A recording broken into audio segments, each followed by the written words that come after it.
Olá, pessoal! Sejam todos bem-vindos a mais um episódio do CS Jurídico Cast. Direito claro e informação segura. Hoje iremos falar de uma temática que vem afligindo várias famílias. O golpe do empréstimo consignado. Como proteger quem você ama e como o direito ele pode ajudar nessa contextualização. Sejam bem-vindos, doutores, doutor Nelson, doutora Camila, mais uma vez aqui conosco para discutir uma temática bastante relevante. Já ouvi muito falar, até pela minha atuação como advogada especialista em direito bancário, em relação à questão dos golpes dos empréstimos consignados, né? Geralmente a sistematização, não é isso, doutor Nelson? É a mesma. Eles entram em contato muitas vezes com o idoso, que via de regra é a vítima, não é isso? Eles entram em contato através de ligação, informando sobre a possibilidade de uma espécie de revisão, de um recebimento de valores. E muitas vezes o idoso ali, sem muita noção, discernimento, consciência realmente da contextualização, adere, sem saber que está ali, né, diante de uma nova operação, diante de um novo empréstimo, e ele só se dá conta, respectivamente, quando recebe a sua aposentadoria e vem, né, visualizando valores que são descontados, e ele não sabe realmente, né, de onde vem. Né? Como nós, como operadores do direito, como advogados que estamos aí militantes, podemos, né, ajudar o nosso público diante de uma temática tão vasta? Pois é, doutora, é um tema que eu digo que é hiper relevante, essa temática do golpe do empréstimo consignado que tem afetado tantas famílias, cujas vítimas preferenciais desses golpistas são as pessoas de mais idade. E o interessante é que nem todo idoso é leigo. Eu tenho casos de clientes que demonstram um certo conhecimento, mas me parece que a expertise utilizada por esses golpistas é meio que uma lavagem cerebral, de maneira que as vítimas não conseguem se desvencilhar dessa conversa a ponto de estar ali caindo em um golpe, muitas vezes validando, pois a quantia cai em sua própria conta bancária e eles transferem essas quantias para os golpistas e então se dão conta que foram vítimas de um golpe e tardiamente procuram um advogado. Né? Poderia ser uma consulta preventiva, não é? Mas, infelizmente, às vezes só procura depois de já ter caído em um golpe. Mas a boa notícia é que há solução pela via judicial, pelo direito que ampara aquele que de fato conseguir provar que foi vítima de um golpe. De uma fraude, respectivamente. O que é triste, né? A pessoa precisar chegar na via judicial para ter um quadro desse revisto, né? Eu não sei se é diretamente com o banco, a doutora Iana, que é especialista na área, se diretamente com o banco poderia ser passível de solução.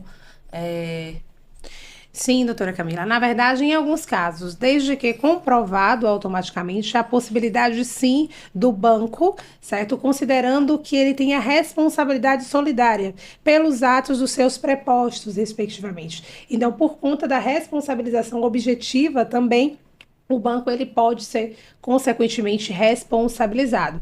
Mas vale sempre lembrar a questão do nível de conscientização. Nós sempre precisamos estar, né, de fato, voltados à questão do conhecimento, dos alertas. Se você tem um pai, uma mãe com determinada idade, né, um avô, é sempre importante a gente ressaltar, né, a importância desse tipo de alerta. Perfeito. E o interessante nesse tipo de golpe é que por mais que algum estelionatário ele tenha também uma expertise em ser hacker, mas há suspeitas e fortes indícios de que funcionários das instituições auxiliam nesse tipo de golpe pela forma Que acontece. exatamente, pela forma que é feito. Por exemplo, eu tenho uma situação em que o cliente recebeu uma ligação supostamente de um escritório de advocacia tratando de questões peculiares, de descontos que ele de fato vinha sofrendo de forma consignada. A proposta seria a revisão em que ele tinha uma quantia para receber, encaminhou para ele via e-mail um contrato, ele acreditando se tratar de um escritório de advocacia assinou esses contratos, depois informaram para ele que ele teria que fazer um reconhecimento facial para a quantia cair na conta dele, mas que ele teria que passar os honorários advocatícios de forma antecipada para depois ser repassado o montante, o restante da indenização. Ele, acreditando, fez todos esses procedimentos e depois descobriu que foi vítima de um golpe. E a questão aí é como que foi feito de fato esse empréstimo. Sim. O banco, após a ser acionado, a instituição financeira não apresentou contrato com reconhecimento facial, muito menos um contrato assinado por esse cliente. Mas o dinheiro caiu na conta dele. No caso, poderia haver um vazamento de dados pelos próprios funcionários, né? Provavelmente vazamento de dados Sim. e a validação para poder transferir a quantia que está na instituição para a conta dele em forma de empréstimo. Sim. E as instituições vão se utilizar do argumento de que o dinheiro caiu na conta do cliente e ele, por sua conta em risco, transferiu para... Exatamente. E nesse caso ele acreditava ser pagamento de honorários, ele acreditava estar pagando os honorários para o suposto escritório de advocacia, quando depois tomou conhecimento de que se tratava de um golpe. O que assusta é esses golpes serem cada vez mais bem formulados, né? O que se vê, de fato, eles se debruçam para ver de que forma eles vão lesar esses idosos, né? Porque é uma conversa, como o doutor Nelson falou, tão envolvente, que prende a pessoa, que às vezes, por mais bem entendida que a pessoa seja, ela acaba, de fato, cedendo, né? Caindo. Então, é assustador, de fato, pensar que isso vem acontecendo e vem acontecendo numa constância cada vez maior, né? E voltada a isso, que eu acho também importante salientar, é a questão dos próprios descontos, né? Que tá aí na mídia relacionado ao INSS, né? A gente vê agora o escândalo do INSS com descontos indevidos vindos de associação ou de sindicato em benefícios, né, previdenciários, seja aposentadoria, seja pensões, né? E que, de fato, as vítimas, em sua maioria, são idosos. Isso. E no que diz respeito à fraude no INSS, não é só envolvendo as instituições sindicais.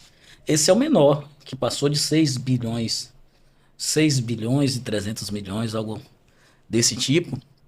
Mas a fraude envolvendo o consignado passou de 90 bi, mais de 90 bilhões, a fraude aí envolvendo os empréstimos consignados. E no que diz respeito à questão da fraude aí envolvendo as instituições sindicais, o modo operandi de algumas dessas instituições é estarrecedor. Eu, por exemplo, fiz uma solicitação contestando os descontos junto ao INSS para minha cliente. E o que aconteceu é que, após a resposta, o INSS trouxe a informação de que a instituição sindical apresentou áudio supostamente da minha cliente. E aí eu fui ouvir o áudio. Alguém cuja voz não era dela, uma voz bem jovem, ela é uma pessoa idosa, e a instituição liga e pergunta o nome, e a pessoa se identifica. Estou falando com a senhora fulana, sim. A senhora poderia dizer seu nome completo? Ela informa o nome, a pessoa, né? Sim. Sim, sim. Informa o nome completo, data de nascimento, provavelmente já tem ali todos os dados da pessoa, tá? Isso para poder validar os descontos. Só que o interessante é que quando você pega um áudio desse, você pode entrar com uma ação judicial, não nos juizados, e aqui eu aproveito até para orientar os colegas que porventura estejam começando agora na advocacia, não discuta essa questão nos juizados especiais, porque não admite perícia, exceto se for o juizado especial federal, mas o juizado especial cível não admite perícia. Então, vai discutir isso na justiça, numa vara comum, certo? E vai pedir perícia para poder comprovar ali que a voz, aquela confirmação... Ou seja, todo um transtorno. Não deixa de ser. Né? E para correr o risco de, ao final, nem ter a situação resolvida, né? Porque hoje em dia a gente também tem um sério problema com relação à subjetividade, né? Das decisões, como a gente não pode dar uma certeza. Não podemos. Né? E tivemos recentemente agora a homologação do acordo envolvendo aí a União, o INSS, o Ministério Público Federal, tivemos também a OAB Nacional, enfim, validando aí um acordo para suspensão das ações judiciais em curso, suspensão da prescrição. Entretanto, a vítima desse golpe que não aderir a esse acordo, ela poderá pleitear judicialmente e poderá entrar também com ação contra as instituições na Justiça Estadual. Na Justiça Federal, as ações estão suspensas até o julgamento da ADPF proposta aí pelo presidente da República para poder suspender as ações em curso. Tudo isso é voltada para a questão da conscientização. Tá? Decisões conscientes. Quando a gente se depara com questões de golpes, de fraudes, não automaticamente é a questão da consciência hoje do consumidor ou do aposentado, enfim, do beneficiário. Né? Então, diante disso, a gente consegue sim trabalhar dentro da seara, principalmente da seara de direito bancário, tanto no que concerne a questão da responsabilização, certo, das instituições, havendo a possibilidade de reembolso. Claro, como a doutora Camila mencionou, nós não podemos prometer, não é? Até por questões éticas, inclusive é vedada pela nossa seccional, mas nós sempre podemos também levar no viés de acreditar na justiça.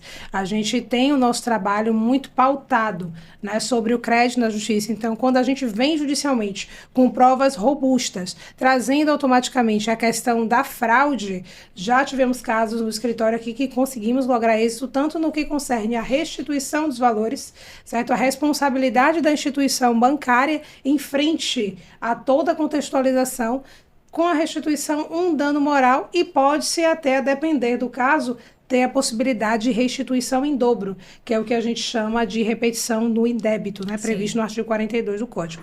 Então, realmente é uma situação que gera, né, todo um abalo emocional, principalmente porque as vítimas, elas têm uma determinada idade.